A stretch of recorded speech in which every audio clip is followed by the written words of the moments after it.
Salut à tous, c'est Skyrose, comment ça va? Bienvenue aujourd'hui pour la découverte du nouveau map pack Révolution qui vient de sortir aujourd'hui exclusivement sur Xbox 360 et qui sortira dans un mois sur PC et sur PS3. Cette exclusivité nous fait chier à tous utilisateurs de PS3 et PC, mais bon, on n'a pas trop le choix. Mais voilà, ce nouveau map pack vient de sortir et franchement ça fait vraiment très plaisir. Alors malheureusement j'avais fait une découverte sur toutes les maps en live avec le Peacekeeper et la capture a échoué, enfin pas échoué mais a foiré complètement, donc je suis assez désolé pour ça parce que je voulais faire finalement toutes les maps en une seule vidéo pour être un peu plus pratique là-dessus et malheureusement mon PC ne me laisse pas le faire, donc je suis un petit peu désolé que je vais faire les découvertes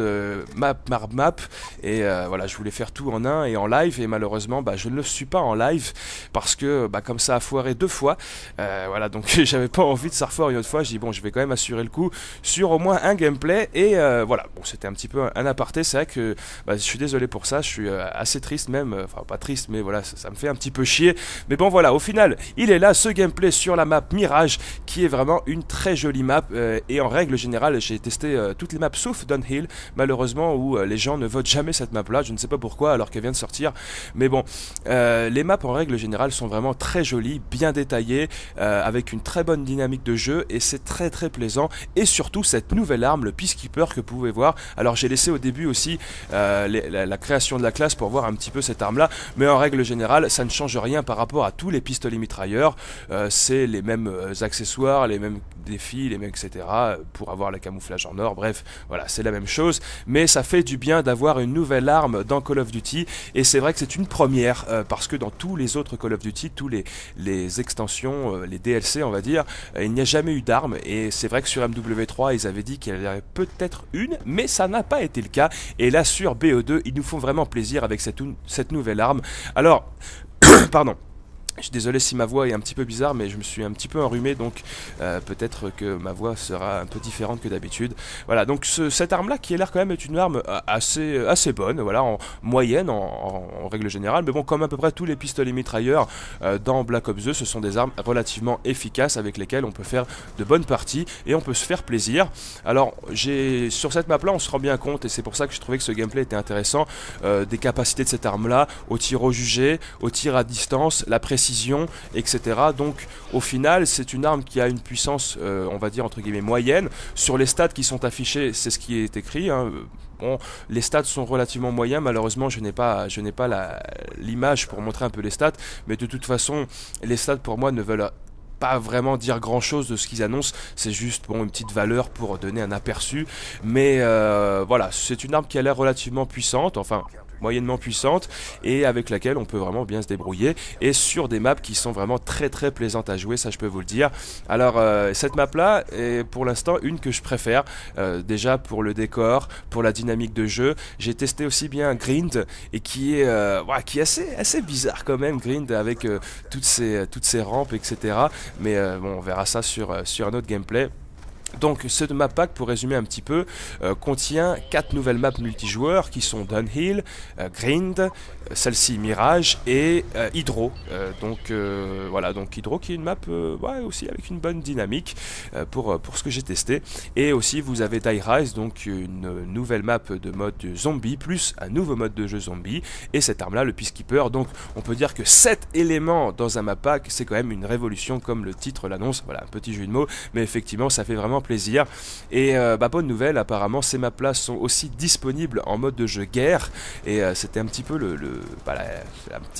petite peur que j'avais que ça soit pas disponible en guerre, parce que j'aime jouer en mode guerre et malheureusement il n'y a pas énormément de maps disponibles, et apparemment toutes les 4 maps sont disponibles, donc ça fait vraiment très plaisir et ça permettra d'ajouter un peu plus de maps dans les playlists des modes de jeu que l'on préfère, et c'est vraiment une bonne chose. Alors c'est vrai que j'avais jamais été trop excité par rapport aux sorties des maps depuis les sorties des maps sur MW2, parce que Black Ops, je les ai pas achetés, hein, pour être honnête,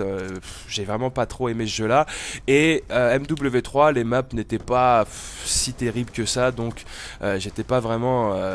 excité à la sortie des map packs, mais là vraiment sur Black Ops 2 c'est un jeu déjà que j'adore, je trouve que c'est vraiment un très bon jeu et où ils ont créé une réelle balance, et c'est vraiment un jeu très plaisant à jouer, et donc ces nouvelles maps font vraiment très plaisir. Je vais dire arrive à point nommé, puisque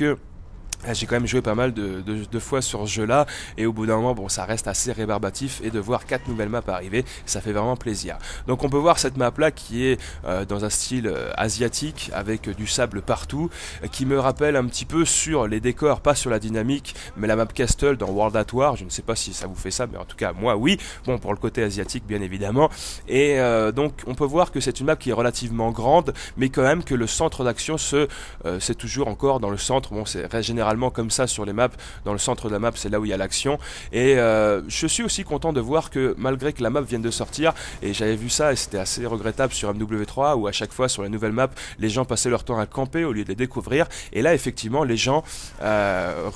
découvrent la map, et ça c'est très plaisant puisque ça donne quand même une très bonne dynamique de jeu. Il n'y a pas vraiment de campeurs, tout le monde bouge un petit peu, essaye de découvrir un petit peu cette map là, et on voit quand même quelques petits spots de hauteur où je pense que les trickshotters vont être très contents puisqu'il y aura bon petits spots. Et aussi, ce que j'ai bien aimé sur les maps en général, c'est qu'il n'y a pas vraiment de longs couloirs de camp entre guillemets. Alors je ne sais pas Downhill si c'est le cas ou pas, puisque je ne l'ai pas testé encore malheureusement, mais sur les autres maps que j'ai vues, il n'y a pas vraiment de longs couloirs. Il y a quand même une très bonne dynamique où c'est pas mal de couloirs, enfin de petits couloirs. L'action est souvent rapprochée, et finalement ça permettrait de faire des bonnes parties, et tout ça est quand même un résultat assez positif, enfin bilan assez positif sur ces maps là, donc ça fait vraiment plaisir. Et sur cette arme là qui est comme j'ai dit assez puissante, qui à distance perd un petit peu de précision, mais bon, bien évidemment, comme à chaque fois, il ne faut pas rester appuyé sur le bouton tirer, mais mettre des petits à-coups de temps en temps pour faire baisser l'arme. Je n'ai pas débloqué encore la poignée qui me permet de réduire un petit peu ce recul et d'augmenter un petit peu la précision. J'ai utilisé le viseur laser pour le tir au jugé, le viseur, je sais plus comment il s'appelle, bref là, celui qu'on voit là, pour avoir un petit peu plus de précision à distance, et le chargeur rapide pour recharger rapidement. Voilà à peu près un classique sur les pistolets mitrailleurs, et avec une partie plutôt sympathique pour une de mes premières parties de la journée, et sur ces maps là, donc finalement bilan plutôt positif. Et de toute façon, on se retrouvera pour les autres maps du map pack très prochainement. Je ne sais pas encore sur quel rythme je vais sortir ces vidéos là, mais ça va arriver prochainement. En tout cas, merci d'avoir regardé, désolé de ne pas avoir fait toutes les maps en une seule fois et en live. Je l'avais fait, mais malheureusement ça a foiré, c'est un petit peu dommage, mais au final ça sera là. Donc merci d'avoir regardé, n'hésitez pas à laisser un commentaire, posez vos questions, et voilà, c'est à peu près tout. Concernant l'arme, alors un petit aparté, mais désolé si je parle un peu après, mais on me demande beaucoup sur le Peacekeeper en diamant, et les défis sont à part par rapport à tous les autres. Donc si vous avez déjà les pistolets mitrailleurs en diamant, vous ne perdrez pas votre camouflage diamant, et si vous voulez le Peacekeeper en diamant, simplement l'avoir en or. Enfin, c'est ce qui a été dit. Malheureusement, je n'ai aucune arme en diamant sur Xbox, donc je ne peux pas le savoir, mais en tout cas on verra. Enfin, si vous avez la réponse, dites-le, mais c'est ce qui a été annoncé par David Van der Hart, donc logiquement ça va être le cas. Voilà, sur ce je vous laisse, et je vous souhaite une excellente journée, que du bonheur, que des bonnes choses, et je vous dis à bientôt. Allez, ciao, bye bye.